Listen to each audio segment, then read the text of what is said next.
Good morning বন্ধুরা। আমি সকালবেলা গরম পড়েছে বলে না, আমি শীতকালেও এটাই করি, এরমভাবেই খাই। আমি সকালে বিশেষ কিছু খাই না, আর যদি খাই সুজি দিয়ে চিলা করে খাই, বেসন দিয়ে চিলা করে খাই, তারপরে মুগ ডালের চিলা করে খাই, এরকম ধরনের খাই। আর একটা শশা নিয়ে নিই, এরকম খাই।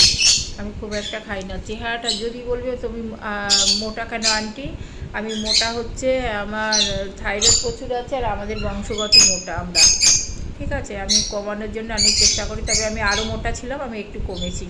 তো যেটা বলার বিষয় ছিল, এই যে এটা জিয়া সিড আমি হাফ গ্লাস জলে ভিজিয়ে রেখেছিলাম, আমি এটাকে তৈরি করে নিয়েছি। এখন আমি এটা খাবো বলে এটা আমি করে নিয়েছি, একটু লেবু, মধু, বিট নুন দিয়ে করে নিয়েছি। তোমরা একটু দিলে, গোলমরিচ দিলে দিতে পারো, লাগে না, যদিও খুব ভালো লাগে, টেস্ট লাগে, খেতে খেতে এটা হ্যাবিট হয়ে যাবে, ঠিক আছে।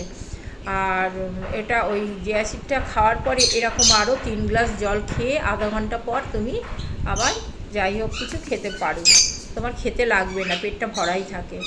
আর আমি খেয়ে নেবো কি জানো, আমি খেয়ে নেবো 3-4টে খেজুর খেয়ে নেবো, ব্যাস হয়ে যাবে। একটু শশা খেয়ে নিলাম। এটা কিন্তু খুব ভালো জিনিস জানো তো, ওয়েট লসের জন্য যারা ডায়েট করো। আমি ডায়েট করি না, কিন্তু এগুলো খাই, আমার ভালো লাগে না, আমি এগুলো খাই, ঠিক আছে। আর দই ঘোলটা খেয়ে নেবো, যেহেতু গরম এটাকে খেয়ে নেবো অনেক পরে, অনেক দেরি আছে তখন। তোমার এখন কটা বাজে, 10:30, 10:40 হবে। তো আমি ওটা খেয়ে নেবো কিছুক্ষণ পরে। আর এটাই বলার বিষয় ছিল। বাই বন্ধুরা।